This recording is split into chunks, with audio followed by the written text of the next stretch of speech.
Durante a Idade Média, o desfecho das batalhas não se baseava apenas na qualidade das espadas ou na resistência das armaduras, mas também em um fator essencial e cotidiano: a alimentação.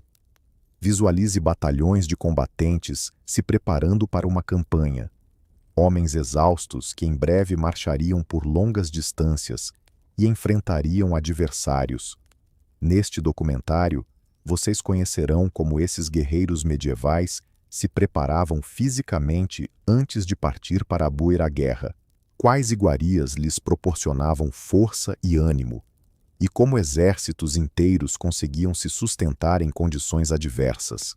Vamos juntos explorar os acampamentos militares do século V ao X para desvendar os segredos da culinária bélica medieval. Vocês podem se surpreender com a engenhosidade e a resistência que as pessoas precisavam ter em relação ao pão comum, para que pudessem realmente enfrentar a batalha.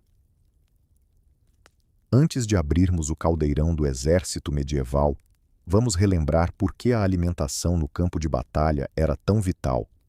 Desde os tempos antigos, existia a noção de que um exército se move com seu estômago. Sem comida, um exército não pode lutar. Esse conceito se manteve na Idade Média.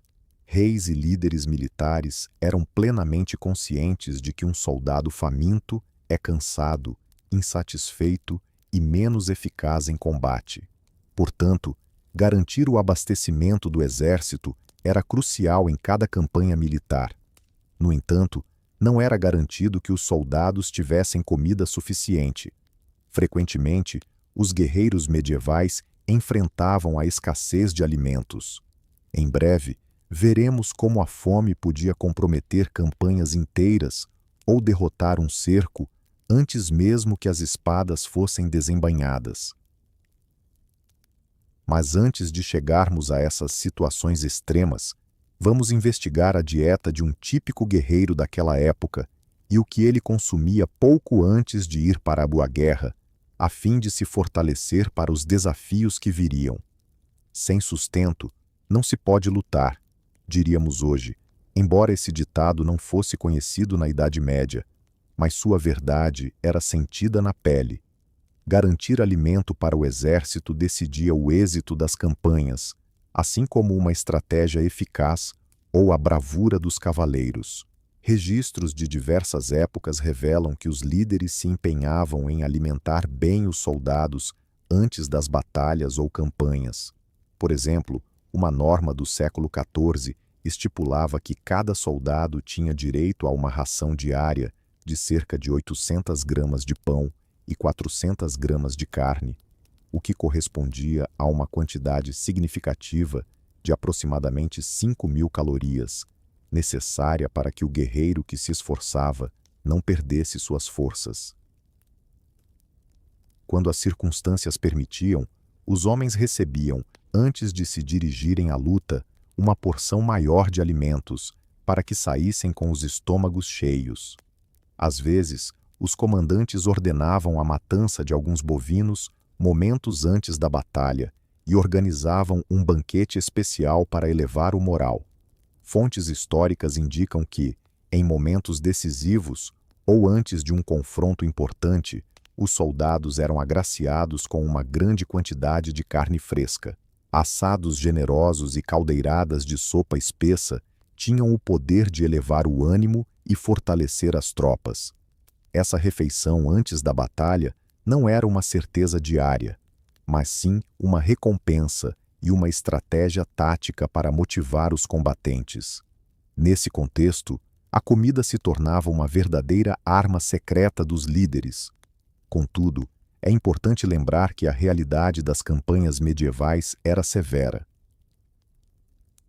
Os soldados frequentemente lutavam com a escassez de alimentos, e a visão ideal de abundância frequentemente não se concretizava. Portanto, em breve, abordaremos o que todos consumiam quando a fartura não era uma opção. Quais alimentos modestos e duráveis precisavam ser suficientes para longos dias de marcha? Antes de entrarmos nesse assunto, vamos nos habituar com os ingredientes fundamentais da alimentação de um soldado medieval. O que exatamente vocês encontrariam no prato ou na tigela de um guerreiro, pouco antes de calçar suas botas de ferro e seguir para a batalha? Embora a Europa medieval fosse cheia de diversidade e os hábitos alimentares variavam conforme a região, há alguns alimentos que podem ser destacados como comuns entre os soldados. Neste vídeo, vocês vão perceber que muitos desses pratos ainda são reconhecidos hoje, embora possam ter um sabor e modo de preparo um tanto diferentes. Os principais elementos da dieta militar incluíam grãos e pães. Os grãos formavam a base da alimentação. Os soldados consumiam pão em diversas formas e qualidades.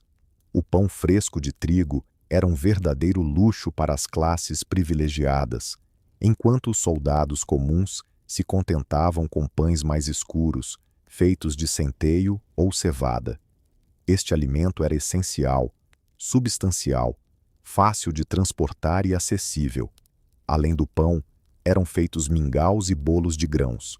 Um mingau espesso, como o de cevada, aveia ou milheto, misturado com água ou leite e um toque de sal, era uma opção barata e nutritiva. Antes de iniciar a marcha, os soldados costumavam preencher o estômago com esse mingau quente, que não só os aquecia, mas também fornecia a energia necessária para a jornada. Durante as campanhas, era comum consumir biscoitos duros.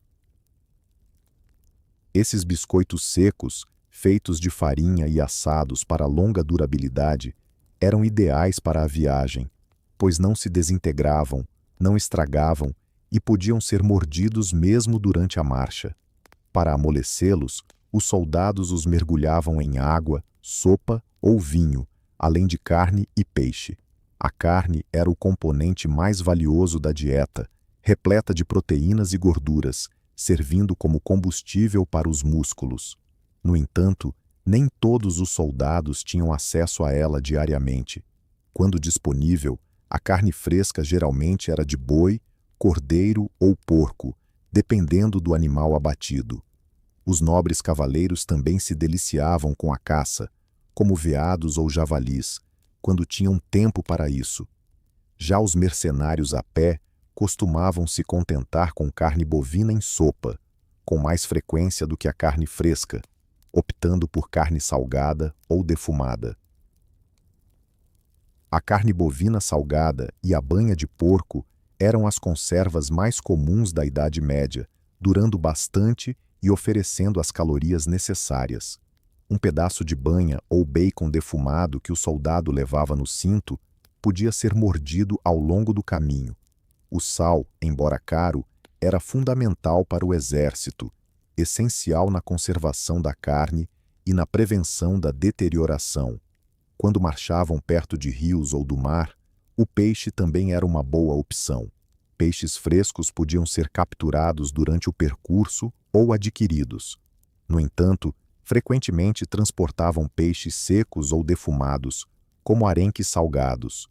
O peixe também era relevante devido aos jejuns religiosos. Durante os períodos de jejum, antes das batalhas ou nas sextas-feiras, a carne poderia ser substituída por peixe, leguminosas e vegetais, como ervilhas, lentilhas e feijões. Esses ingredientes eram as verdadeiras heroínas silenciosas da cozinha campal medieval. Um mingau ou sopa de leguminosas poderia saciar por longos períodos e era econômico. As ervilhas secas e feijões eram fáceis de carregar em sacos, e quando chegava a hora da refeição, bastava cozinhá-los em um caldeirão sobre o fogo. O mingau de ervilhas refogado com um pedaço de banha era um dos pratos mais comuns entre soldados e camponeses. Quanto aos vegetais, eram mais escassos, nem sempre estavam disponíveis e, em longas jornadas, estragavam rapidamente. Apesar dos momentos em que era viável fazer uma pausa, os cozinheiros militares costumavam adicionar ingredientes ao caldeirão sempre que conseguiam obtê-los, como repolho, cenoura, cebola, alho ou nabo. A cebola e o alho eram os preferidos, pois tinham uma boa durabilidade e disfarçavam o gosto da carne que não estava tão fresca. Além disso, acreditava-se que esses temperos conferiam coragem e vigor, além de proteger contra doenças e pragas. Na alimentação dos soldados, também eram incluídas ervas e plantas silvestres. Os militares podiam colher urtigas, azedas ou aipo para dar um sabor extra à sopa e complementar a ingestão de vitaminas, juntamente com leite e produtos lácteos. Em expedições, evidentemente, não havia tempo para cuidar de vacas em busca de leite, mas mesmo assim, os laticínios eram parte importante da dieta. O queijo era o mais comum, especialmente os tipos duros, que aguentavam longas jornadas e eram nutritivos. Os soldados os levavam durante as marchas, cortados em pedaços, e um pedaço de queijo com pão oferecia uma rápida fonte de energia.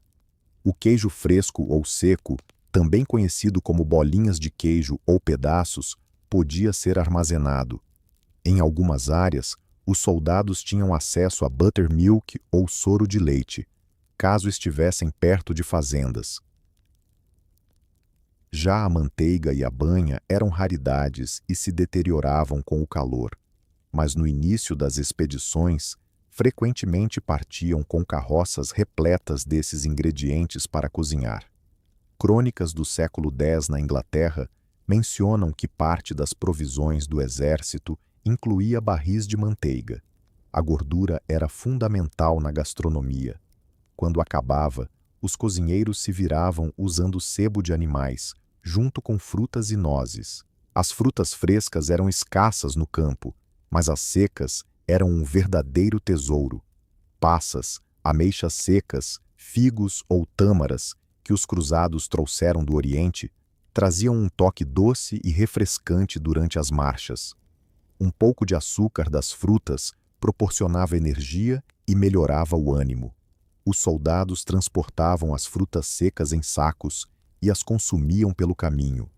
Nozes, como pecãs ou avelãs, eram outra excelente fonte de energia, pois não estragavam e continham gorduras saudáveis.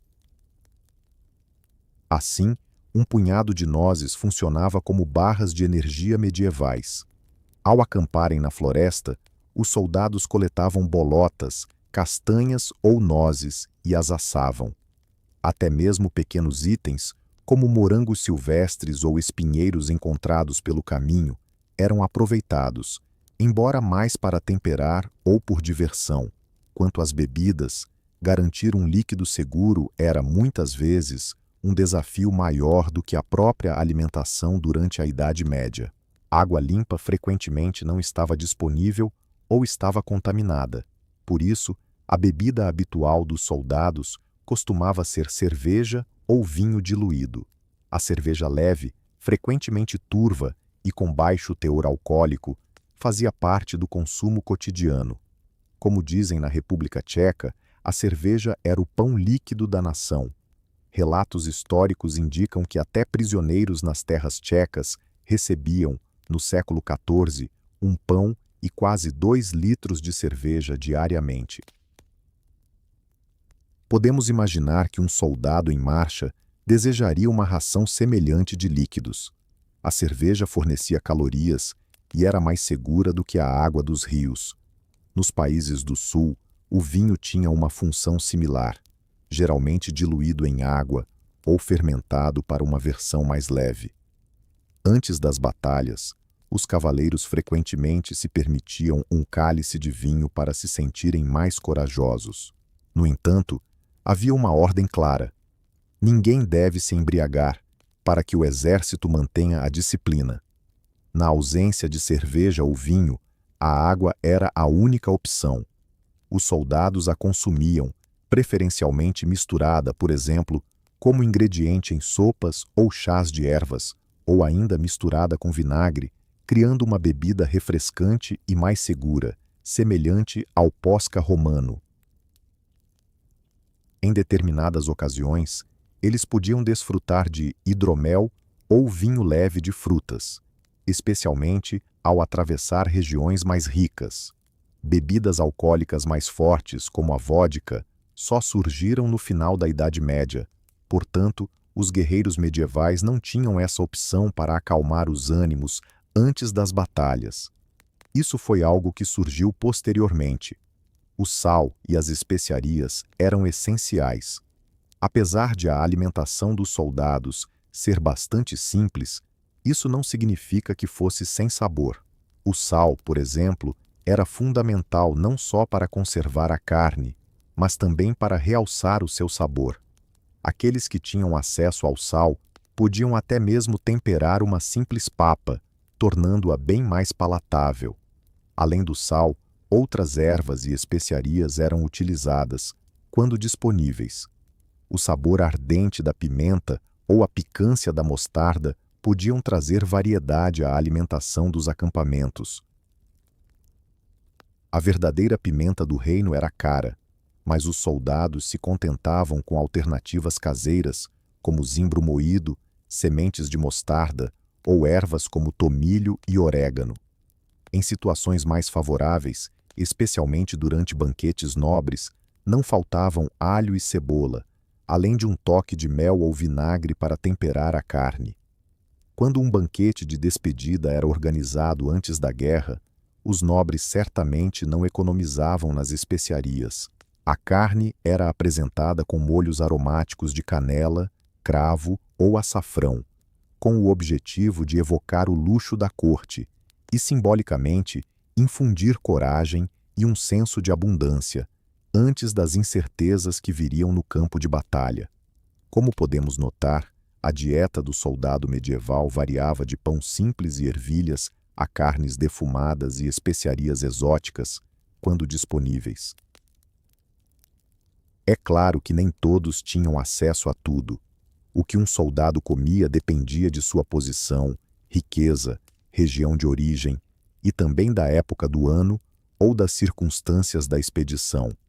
Nos próximos capítulos, exploraremos as diferenças entre um cavaleiro e um soldado raso e como a questão da alimentação se desenvolvia durante as campanhas militares.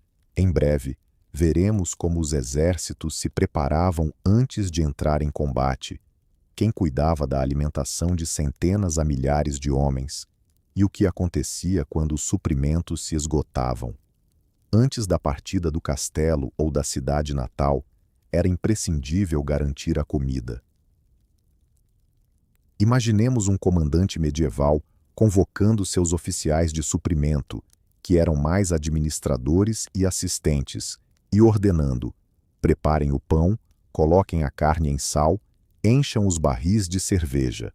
Os preparativos para a campanha militar podiam levar semanas, e a alimentação figurava entre as prioridades, ao lado de armas e cavalos.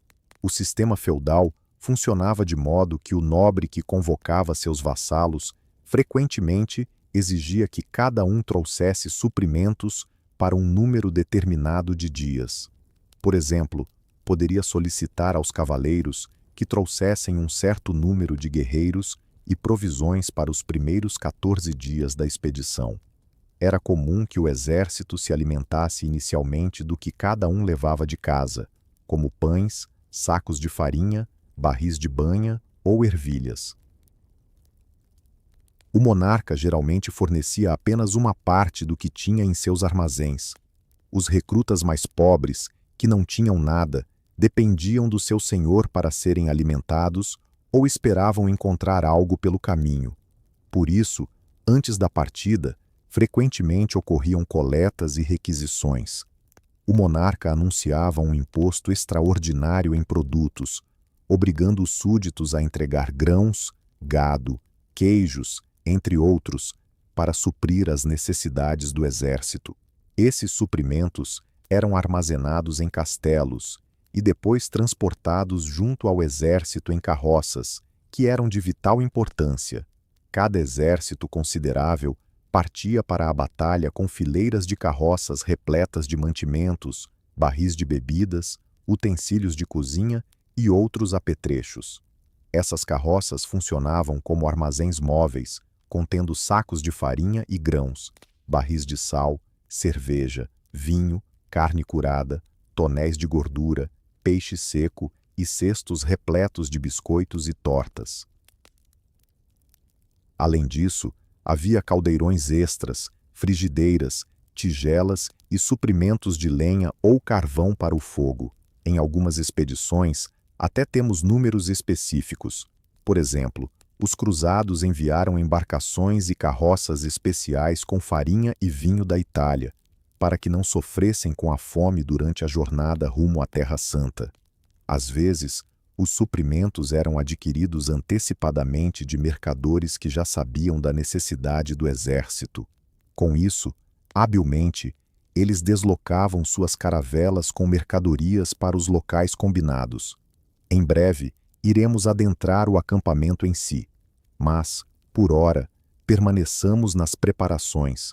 Os comandantes precisavam calcular a quantidade de alimentos que poderiam ser transportados e por quanto tempo durariam. Não era viável levar um suprimento infinito. As carroças dificultavam o deslocamento do exército e eram alvos fáceis de ataques. Assim, geralmente se transportava comida para um número específico de semanas, considerando que, em certo ponto, o exército precisaria se abastecer ao longo do caminho. Chegaremos a isso. Por exemplo, na Inglaterra, durante a Guerra dos 100 Anos, havia normas sobre quantos dias de ração um soldado deveria ter. Frequentemente, isso equivalia a cerca de 8 a 14 dias de alimentos que o próprio guerreiro ou sua unidade deveria garantir ao se alistar. Em expedições maiores, como numa cruzada, acordava-se que cada participante trouxesse suprimentos para 40 dias, pois essa era a duração usual do serviço feudal. Contudo, garantir essa quantidade não era tarefa fácil. Cavaleiros de poucos recursos até penhoravam seus bens ou vendiam suas colheitas para conseguir dinheiro para adquirir carne seca, grãos e vinho para a jornada. Segundo crônicas da Primeira Cruzada no século X, muitos guerreiros humildes tinham que vender suas terras ou propriedades para garantir alimento durante a expedição. Assim, a campanha militar representava um sacrifício não apenas no campo de batalha, mas também em casa. O que acontecia então, momentos antes da partida? Imaginem que tudo está empacotado e as carroças estão carregadas. Os soldados desfrutaram de sua última refeição em casa. Muitas vezes, suas famílias ou comunidades locais preparavam um banquete para a despedida. Há registros que indicam que, na véspera da partida, os senhores ofereciam um grande banquete para suas tropas. Na sala principal, assava-se carne, servia-se cerveja e todos comiam à vontade, uma vez que os dias seguintes trariam uma dieta mais austera. Esse banquete também funcionava como um ritual de solidariedade. Os homens se reuniam em torno de uma longa mesa, partiam o pão juntos e prometiam lealdade nas batalhas. O Senhor fazia um brinde, desejando que todos retornassem vitoriosos. E havia um simbolismo profundo, como o corte coletivo de um grande pão, do qual cada um recebia um pedaço como sinal de união. Após esse banquete, pela manhã, partiam com os estômagos cheios e talvez com a esperança de que juntos superariam a fome e as adversidades. Além dos banquetes de despedida, antes da partida, também aconteciam rituais religiosos intimamente relacionados à comida. Era comum realizar missas e comunhões. Assim, os soldados recebiam na igreja a sagrada comunhão, pão e vinho, antes da primeira marcha. Esse rito visava fortalecer espiritualmente e simbolicamente relembrar a última ceia do Senhor. Muitos guerreiros viam isso como um sinal de que estavam indo em direção ao risco da morte, e por isso desejavam partir reconciliados com Deus. Curiosamente, alguns cavaleiros chegavam a jejuar ou vigiar antes das batalhas. Um exemplo interessante é o de um cavaleiro recém-investido, que precisava passar a noite anterior à cerimônia se preparando, frequentemente antes de uma batalha. Ele se alimentava apenas de pão e água, dedicando-se à oração. Esse jejum tinha como propósito a purificação do espírito, mas, do ponto de vista físico, não era o ideal. Contudo, nem todos os guerreiros seguiam essas regras à risca. A igreja utilizava essa prática para conceder dispensas que permitiam aos soldados se alimentarem mesmo em dias de jejum, como as sextas-feiras ou durante festividades religiosas. Afinal, um combatente fraco e faminto não seria capaz de realizar grandes feitos no campo de batalha. Portanto, a igreja oferecia bênçãos que permitiam o consumo de carne em períodos normalmente restritos. Os papas, em especial, liberavam os participantes das cruzadas das obrigações de jejum. Se isso não acontecesse, muitos cavaleiros enfrentariam metade da expedição se alimentando apenas de pão e feijão, o que comprometeria sua eficácia. Assim, ao partirem, os exércitos levavam o máximo de suprimentos possível e estômagos bem abastecidos. Mas o que acontecia após alguns dias de marcha? Como era a alimentação no campo quando o pão caseiro acabava e era necessário improvisar com o que se tinha? Isso é o que iremos explorar no próximo capítulo. Em breve, entenderemos como se cozinhava nos acampamentos, o que os soldados preparavam em suas panelas, de onde obtinham mais alimentos durante longas jornadas e quais artifícios inventavam para evitar a fome longe de casa. A alimentação diária numa campanha militar era, de fato, um teste de criatividade. Vamos imaginar um acampamento militar após vários dias de marcha. Centenas de tendas se espalham pelo campo e, no centro, uma fogueira com panelas, de onde emanam fumaça e o aroma de cebola. Os soldados se reúnem em torno do fogo, mexendo grandes panelas com seu simples guisado. Como era o cardápio típico nesses dias? Pela manhã, não costumava haver um café da manhã farto. Na Idade Média, as refeições eram feitas geralmente 2 vezes ao dia, e a ideia de um café da manhã, como conhecemos hoje, ainda não estava estabelecida. Assim, antes de iniciar a marcha, os soldados se contentavam com um pedaço de pão, acompanhado de cerveja ou água, ou, ocasionalmente, sobras do jantar anterior. A refeição principal ocorria ao meio-dia, muitas vezes entre 10 e 11 horas, para que pudessem retomar a marcha e, à noite, após montarem o acampamento. Durante a caminhada, não era sempre possível cozinhar. Se parassem apenas para um breve descanso, consumiam alimentos frios que carregavam em suas mochilas. Cada soldado trazia consigo uma bolsa ou saco com suprimentos para o dia, um pedaço de pão, uma fatia de carne defumada ou bacon, um punhado de frutas secas ou nozes, além de um cantil com água ou vinho preso ao cinto. Durante o trajeto, ele poderia tirar um biscoito ou um pedaço de pão, cortar um pouco de carne defumada com uma faca e comer enquanto caminhava, semelhante ao que hoje chamamos de sanduíche. Às vezes, os soldados penduravam em suas celas sacos de couro com vinho ou cerveja, bebendo em goles. Se houvesse tempo, acendiam um pequeno fogo e aqueciam a carne em um espeto ou faziam uma caneca de chá de ervas. Muitas vezes, utilizavam o que encontravam pelo caminho, como hortelã ou absinto, que além de ter um sabor agradável, ajudava com problemas digestivos. Quando o exército armava acampamento à noite, finalmente chegava o momento de cozinhar algo mais substancial. No acampamento, isso se assemelhava a um acampamento de escoteiros. Cada pequeno destacamento ou grupo acendia sua própria fogueira. No entanto, não devemos imaginar uma única cozinha centralizada, onde cozinheiros distribuíam um guisado padronizado. A ideia de uma cozinha central para todo o exército era praticamente inviável, especialmente em grandes missões. Naquela época, não havia cozinhas de campo fixas como conhecemos hoje.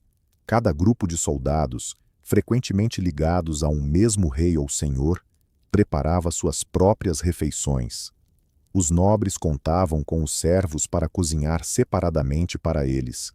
Por exemplo, um cavaleiro tinha um escudeiro que acendia o fogo e preparava o jantar com os mantimentos que traziam.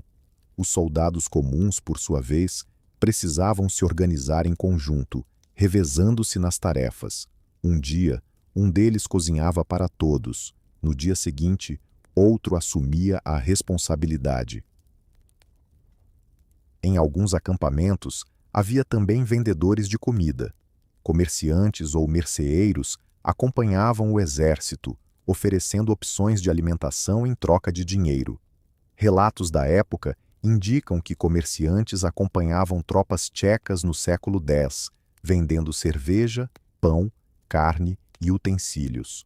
Aqueles que tinham dinheiro podiam adquirir diversas delícias no acampamento: um pato do camponês local, pão fresco assado por uma forneira ou uma jarra de bom vinho de um comerciante que chegara com a caravana.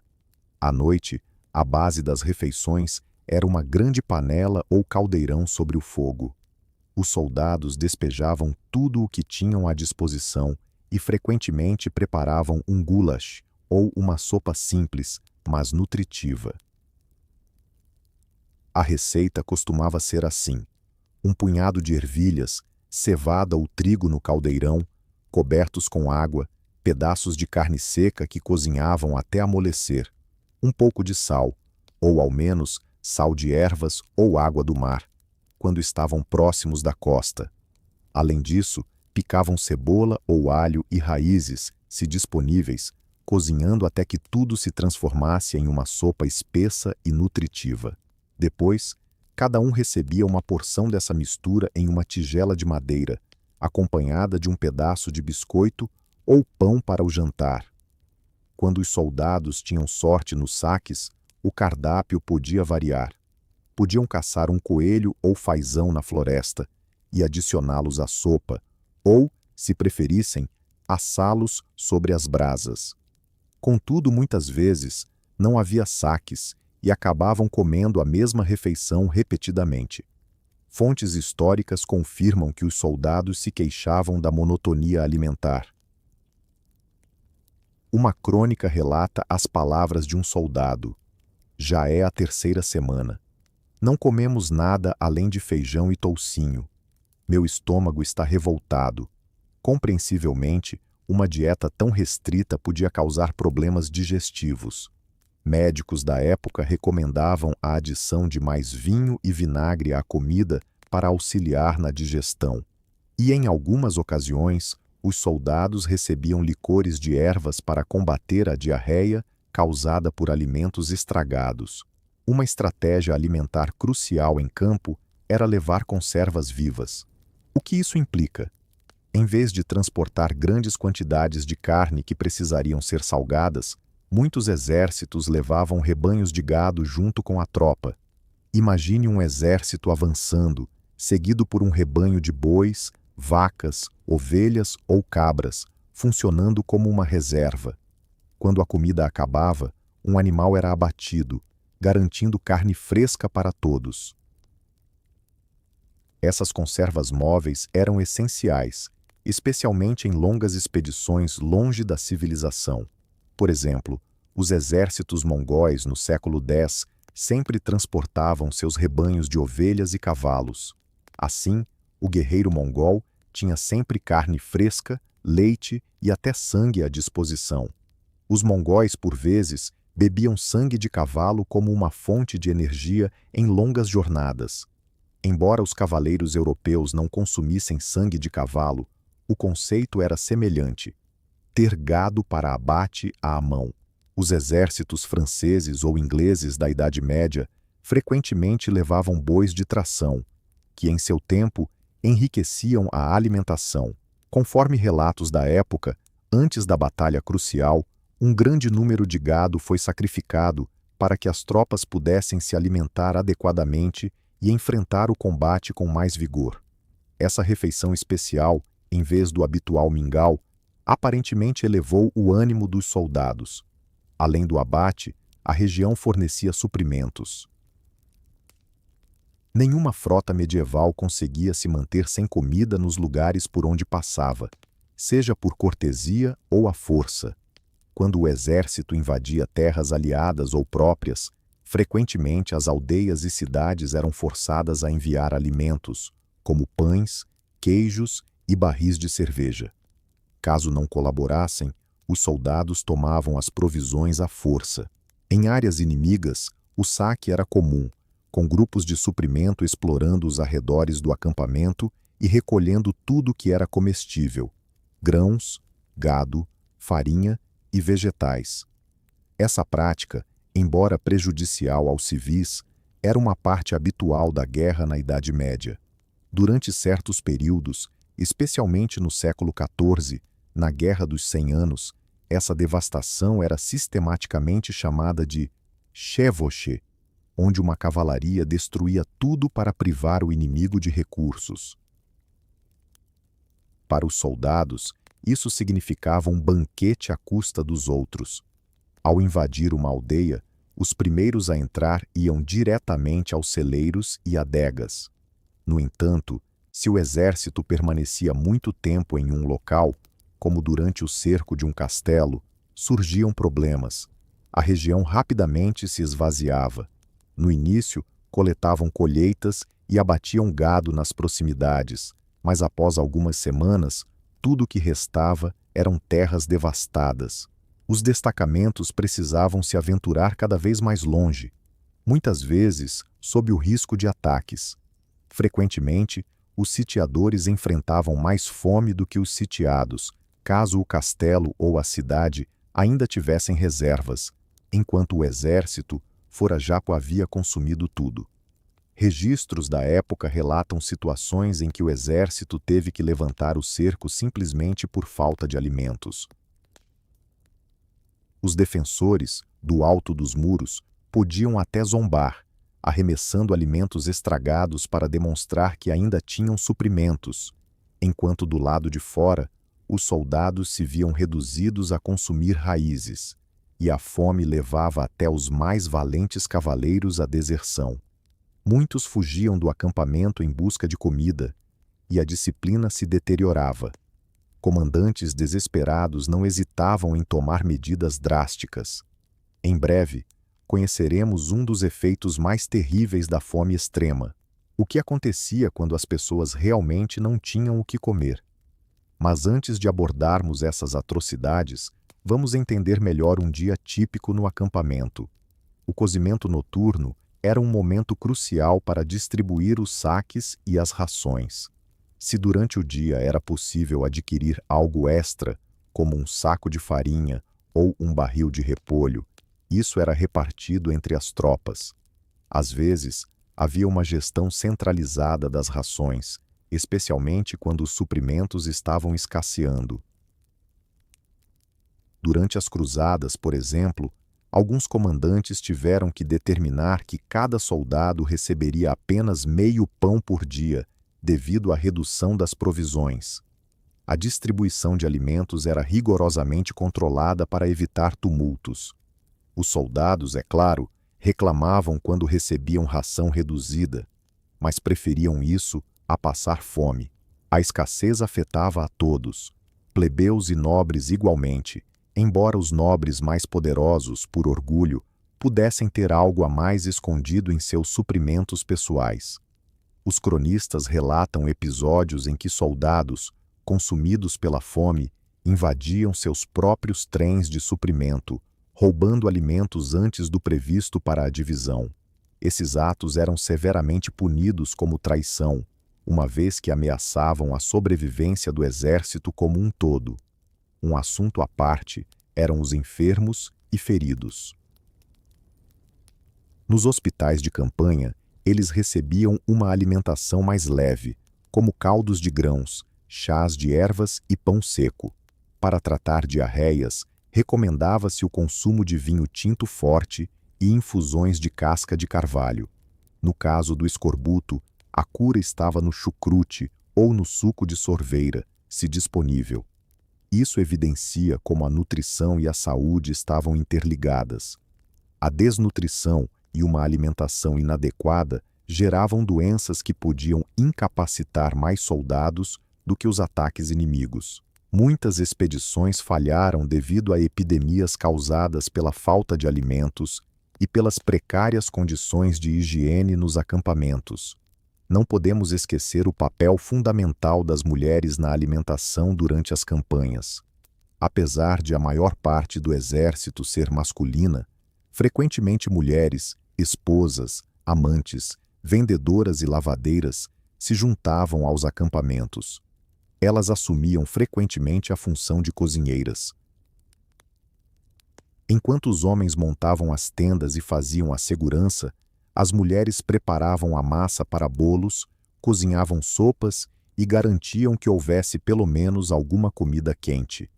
Havia marcas conhecidas que, além de venderem álcool, cozinhavam e assavam no próprio acampamento, oferecendo refeições aos soldados que já estavam sem suprimentos, em troca de alguns trocados. Isso trouxe um pouco mais de variedade ao cardápio. O soldado, por exemplo, poderia comprar uma tigela de mingau quente, caso não quisesse cozinhar, ou um pão recém-assado de um forno improvisado por mulheres empreendedoras. De maneira geral, a vida no acampamento girava em torno da comida, a busca por suprimentos, o preparo das refeições, a divisão das porções e, claro, os momentos de refeição em conjunto. Comer ao redor do fogo frequentemente se tornava uma oportunidade para contar histórias, cantar e esquecer, mesmo que por breves instantes, o temor da batalha. Assim, a comida servia não apenas ao corpo, mas também à moral e à solidariedade. Os soldados partilhavam o que tinham. Sempre que alguém retirava um odre de vinho do saque, ele circulava pelo grupo em volta do fogo, e todos se serviam, em busca de um amanhã melhor. Por outro lado, a extrema escassez podia provocar o efeito oposto, levando ao colapso da disciplina e a tragédias morais. Em situações de fome extrema, havia relatos de soldados que consumiam tudo o que aparecia, incluindo carne de cavalos caídos, algo que normalmente era evitado. Em momentos de desespero, os tabus eram esquecidos. Cães, gatos, ratos e, nas situações mais extremas, algo muito pior.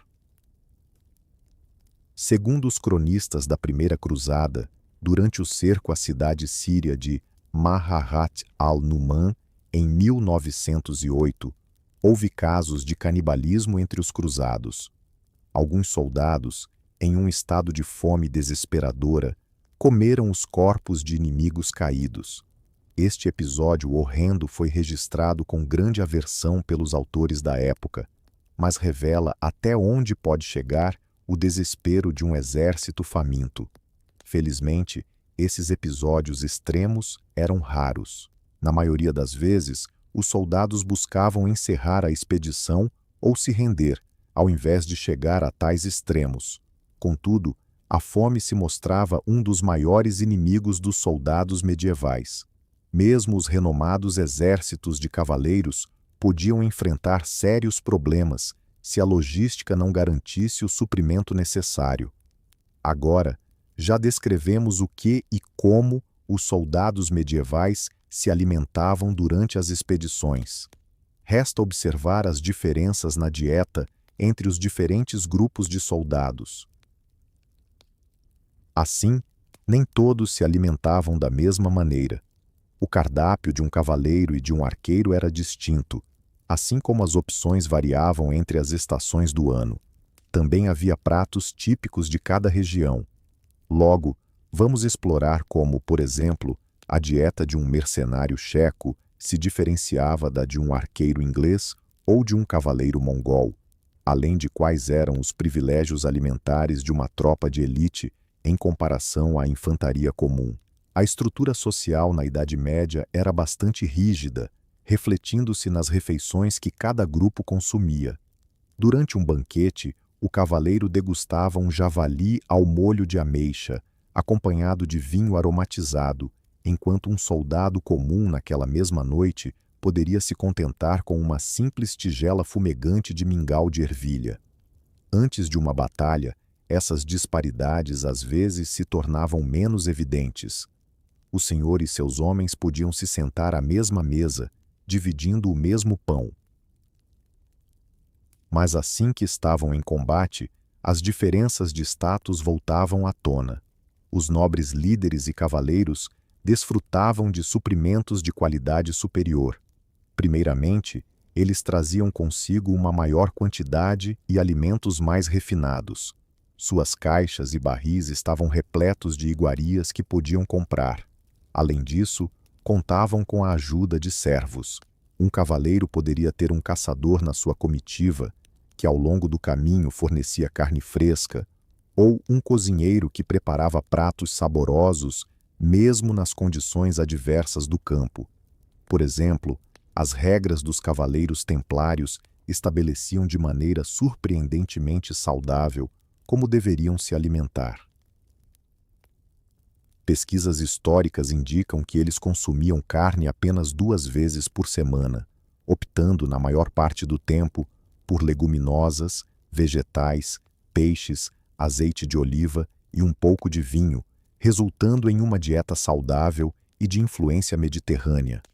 Graças a esses hábitos, os templários supostamente viviam mais do que outros soldados, já que não sofriam tanto de gota e obesidade como os cavaleiros mais ricos, que se empanturravam de carne.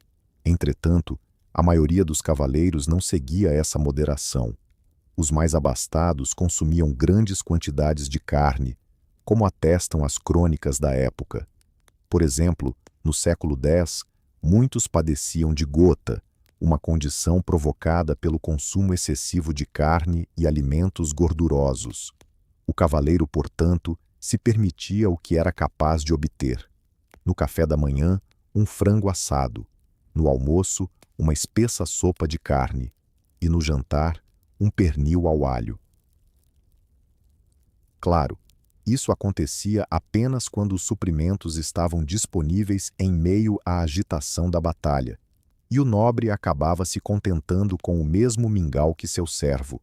Em contrapartida, os soldados comuns, incluindo mercenários, arqueiros e lanceiros, tinham um cardápio mais humilde, dependendo do que conseguiam ou recebiam. Os mercenários recebiam um pagamento que deveriam usar para adquirir alimentos com os comerciantes de campo. Se o pagamento atrasasse ou se não houvesse onde comprar, eram obrigados a saquear ou pescar. As fontes da época também mencionam porções estipuladas para os mercenários.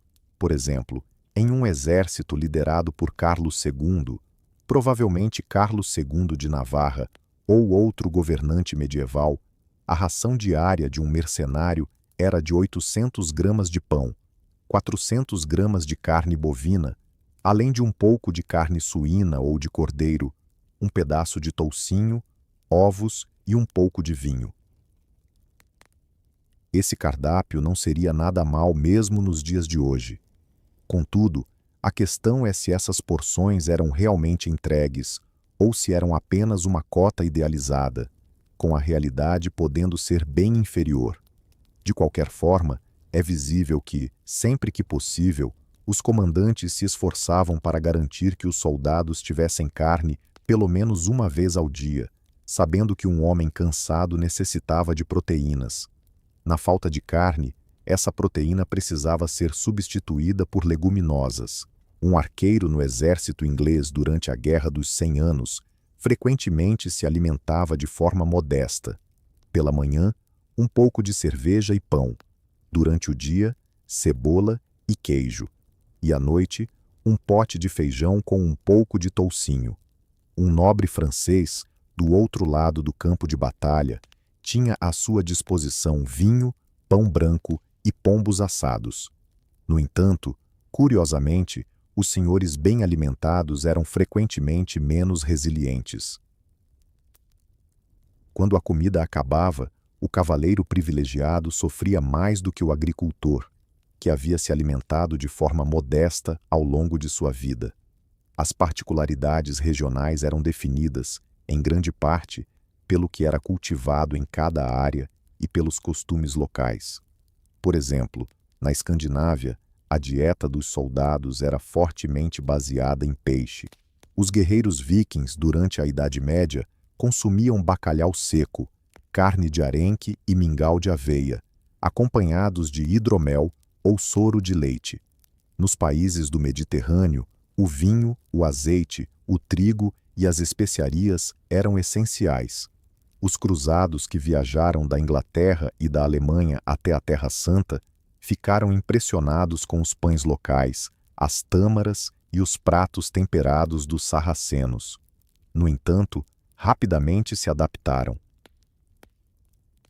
Começaram a levar o pão árabe pita, que durava mais do que os pães que conheciam, e apreciavam figos e amêndoas oriundos do Oriente. Por sua vez, os guerreiros árabes aprenderam com os europeus a consumir cerveja. Embora esta não tivesse o mesmo sabor do vinho ou da água com limão, em tempos de necessidade, nada era desprezado. Cada cultura levava para a guerra o que tinha à mão. Já mencionamos os mongóis, que não abriam mão da carne seca, provavelmente algo como jerky de carne de cavalo ou carneiro, além de queijos secos conhecidos como curuti. Eles também consumiam cumis, um leite de égua fermentado. Como descreveu o viajante veneziano Marco Polo, um cavaleiro mongol conseguia viajar por 10 dias apenas com queijo seco e alguns goles de cumis, sem precisar acender fogo. Isso proporcionava uma grande vantagem em termos de mobilidade. Em comparação, o cavaleiro europeu, carregando seu caldeirão de sopa, se movia com bem menos agilidade. Contudo, ao chegar a hora do banquete, os europeus sabiam como celebrar com grande esplendor. É interessante destacar as unidades de elite e suas alimentações. Por exemplo, os janízaros otomanos, no século X, eram conhecidos por sua alimentação superior. O Império Otomano garantia pão fresco diariamente para seus regimentos de elite. Na falta de pão, eles se contentavam com biscoitos e recebiam uma ração diária de cerca de 200 gramas de carne de vaca ou cordeiro, além de arroz, bulgur, café e açúcar, itens que um soldado europeu não conhecia. Em Istambul, existiam padarias exclusivas para o exército e grandes cozinhas de campanha. Os janízaros tinham também uma hierarquia na cozinha, e o ato de cozinhar possuía um significado simbólico. A origem dos janízaros era revelada quando viravam seus caldeirões, que simbolizavam a unidade. Da mesma forma, no Japão, os exércitos samurais do século XV dedicavam grande atenção à alimentação. O famoso líder militar Kenshin, antes das batalhas, promovia um banquete chamado Kachidokimeshi, ou refeição do grito de guerra, oferecendo aos seus soldados iguarias como uma montanha de arroz, algas marinhas cozidas em molho escuro, peixe e vegetais em conserva, além de pato assado com nozes, um verdadeiro luxo para inspirar coragem. Kenshin, que comia pouco, focava nas necessidades de seu exército. Em contrapartida, outro general japonês, Hideyoshi, assegurava que seus soldados recebessem bolinhos de arroz em cada marcha, enviando mensageiros à frente para que os camponeses preparassem os alimentos. Assim, o exército conseguia percorrer longas distâncias e sempre encontrava comida ao longo do caminho. Esses exemplos de diferentes partes do mundo revelam uma verdade comum. Um soldado bem alimentado é tão capaz quanto um guerreiro, preparado para lutar. Na Europa, embora não tivessem bolinhos de arroz, estavam cientes dessa realidade. Antes da famosa Batalha de Azin, em 1415, os cavaleiros franceses se prepararam de forma robusta, abastecendo-se com vinho e iguarias. Eles estavam certos de que a vitória era sua, e na véspera do combate, celebraram com grande entusiasmo. Em contrapartida, os arqueiros ingleses enfrentavam a fome e o frio da chuva, já que suas reservas de comida haviam se esgotado. Contudo, o desfecho da batalha foi surpreendente. A vitória coube ao lado que mais carecia de sustento. É claro que isso se deveu tanto à estratégia quanto à sorte, mas os historiadores apontam que os nobres franceses, bem alimentados e arrogantes, talvez não estivessem no seu melhor estado na manhã seguinte, enquanto os soldados ingleses, embora em jejum, estavam decididos a lutar por suas vidas. Situações paradoxais como essa mostram que, mesmo um estômago cheio, não garantia a vitória se faltassem disciplina e liderança eficaz. Em resumo, aqueles que pertenciam a classes mais abastadas ou unidades de elite costumavam desfrutar de uma alimentação mais diversificada e farta, mesmo durante as campanhas. Por outro lado, os soldados comuns se contentavam com refeições simples e repetitivas. No entanto, em tempos de abundância, como após o saque de uma cidade rica, até os mais humildes podiam saborear carnes assadas ou doces. Os soldados não desprezavam nada que a vitória sobre o adversário pudesse oferecer. O retorno à alimentação monótona era muito mais difícil após terem se deliciado com os despojos. À medida que a Idade Média avançava, começaram a surgir nos exércitos os primeiros indícios de um sistema logístico mais organizado. No século X, algumas tropas mercenárias implementaram cozinhas coletivas, onde alguns homens cozinhavam para toda a unidade, e as rações eram estabelecidas de forma contínua. Esse foi um passo inicial rumo aos serviços de suprimento militar modernos.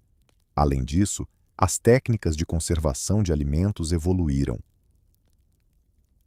A desidratação, defumação, conservação em gordura e a produção de biscoitos são exemplos de métodos que se aprimoraram a ponto de expedições marítimas conseguirem transportar alimentos por meses em condições adversas. No entanto, a melhor garantia ainda era a obtenção de alimentos frescos durante a jornada. Agora, vamos explorar o cardápio medieval com mais profundidade, desde o pão até a carne, passando pelo vinho, revelando tanto os banquetes quanto os momentos de escassez. O que podemos aprender com isso nos dias de hoje? Vamos refletir sobre qual legado a culinária militar medieval deixou para os exércitos contemporâneos e o que das suas experiências ainda ressoa atualmente. Você pode se surpreender com as semelhanças que encontraremos. A história da alimentação dos soldados é cativante, pois algumas regras são universais. Ao abrir um pacote moderno de ração de campo, conhecido como MRE, Meal Ready to Eat, você encontrará alimentos duráveis, conservas, biscoitos e barras energéticas. Na verdade, não há nada de novo sob o sol.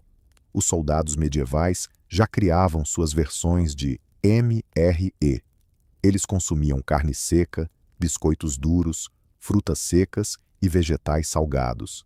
A necessidade de alimentos que fossem leves, práticos e não perecíveis é a mesma que os soldados de hoje enfrentam. Podemos afirmar que o conceito de alimentos duráveis foi aperfeiçoado pelos exércitos medievais.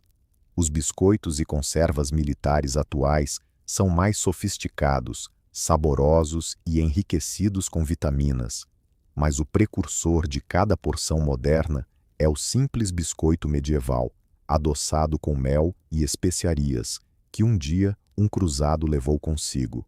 A logística evoluiu consideravelmente desde a Idade Média, mas a essência continua a mesma: assegurar que os soldados não ficassem sem alimento. Hoje, os exércitos utilizam caminhões, aviões e navios para transportar toneladas de alimentos ao redor do mundo. Na Idade Média, eram carroças e a frota de comerciantes que levavam farinha e vinho, por exemplo, de Gênova à Palestina para os cruzados. A regulamentação dos acordos de abastecimento entre aliados não é algo recente. Já durante a Terceira Cruzada, no século X, monarcas europeus estabeleceram um contrato com a frota veneziana para assegurar um fornecimento contínuo de alimentos pelo mar. Pode-se afirmar que, naquela época, foram lançadas as bases da cadeia de suprimentos internacional que reconhecemos hoje na logística militar da OTAN, entre outros. O que evoluiu foi a compreensão sobre nutrição e saúde. Os líderes medievais sabiam de maneira instintiva que era necessário ingerir proteínas e calorias, mas desconheciam o conceito de vitaminas, microbiologia ou calorias em termos numéricos. Atualmente, sabemos que um soldado demanda cerca de 4.000 calorias diárias em situações de esforço e uma quantidade adequada de vitamina C para evitar o escorbuto. Por isso, hoje em dia, vitaminas em forma de comprimidos ou bebidas enriquecidas são adicionadas às rações. Curiosamente, já existia uma forma inconsciente de prevenção contra o escorbuto na Idade Média: o chucrute. Marinheiros e soldados no norte da Europa utilizavam barris desse acompanhamento como parte de sua dieta. Era acessível, durável e saboroso. O repolho, rico em vitamina C, ajudava a proteger contra a enfermidade, mesmo sem que as pessoas tivessem esse conhecimento. Nos dias de hoje, seguindo a mesma lógica, um soldado em campo consome um comprimido vitamínico e a importância da alimentação para a moral continua evidente. Embora hoje um oficial não ordene a morte de um boi para um banquete antes da batalha, os exércitos reconhecem que um soldado bem alimentado e satisfeito é mais propenso a executar suas funções. Nas Forças Armadas contemporâneas, existe o conceito de comfort food para os soldados, que são alimentos que os fazem lembrar de casa e trazem ânimo. Por exemplo, na linha de frente, pode-se oferecer pão fresco ou doces preferidos da tropa. Isso é semelhante ao que um comandante medieval fazia ao distribuir vinho e carne antes dos combates para elevar o moral. A tradição das bolachas de Donjlice para os soldados ou do kvass russo para os fuzileiros exemplifica períodos posteriores, mas suas origens remontam a épocas antigas, quando mulheres assavam pães para as jornadas e a cerveja era abundante antes das campanhas contra inimigos. Ao analisarmos os cardápios militares de diferentes nações hoje, percebemos também um reflexo da tradição cultural, assim como na Idade Média. Um soldado tcheco, por exemplo, receberá conservas de carne suína e carne seca, enquanto as forças de autodefesa do Japão têm bolachas de arroz e conservas de peixe. Da mesma forma, na Idade Média, um guerreiro tcheco apreciava defumados e cerveja, enquanto um samurai japonês favorecia arroz e algas secas. A história da alimentação dos soldados oferece um olhar sobre a vida cotidiana nas guerras, um aspecto frequentemente negligenciado, mas que impactava. Com o estômago vazio, não há glória ou heroísmo que perdure. O soldado atual deve agradecer aos seus antepassados pelas lições aprendidas. Herdamos ensinamentos dos exércitos medievais, como a importância de ter reservas de alimento e como planejar rotas e táticas de acordo com a disponibilidade de suprimentos. Na Antiguidade e na Idade Média, era comum iniciar campanhas após as colheitas, para garantir que houvesse grãos. Os astecas, por exemplo, começavam suas campanhas militares após as colheitas. Os cavaleiros medievais, assim como os astecas, costumavam marchar no verão.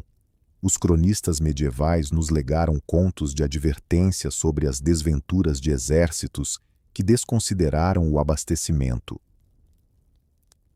Esses relatos se repetiram também nas campanhas modernas de Napoleão e Hitler na Rússia, que falharam devido à escassez de alimentos e ao rigor do inverno. Situação semelhante à enfrentada pelos soldados medievais. Tudo isso demonstra que, embora a tecnologia e as armas tenham evoluído, a necessidade humana básica de se alimentar continua sendo uma constante na guerra. Para encerrar, podemos afirmar que os guerreiros da Idade Média consumiam, antes de partir para o combate, alimentos simples, porém significativos. Não se tratava de banquetes elaborados, mas de pratos que garantiam sustento e energia. Pão, mingau, carne quando disponível, cebola, queijo e, claro, uma boa cerveja para acompanhar. Eles se alimentavam de forma adequada, cientes de que o dia seguinte poderia não oferecer a mesma chance de se saciar. Assim, ao pensarmos nas icônicas batalhas medievais, conseguimos imaginar não apenas cavaleiros em suas armaduras reluzentes, mas também aqueles momentos ao redor do fogo, onde se serviam de um ensopado quente do caldeirão, desejando uns aos outros um apetite robusto e força para o combate do dia seguinte. Agradeço a vocês por terem me acompanhado nesta viagem pela culinária medieval dos campos de batalha. Se gostaram deste vídeo, ficarei grato se puderem curtir e compartilhar com outros. Espero que tenham absorvido algo novo e que essa perspectiva sobre a história antiga tenha despertado em vocês a curiosidade de explorar mais. Até a próxima. M.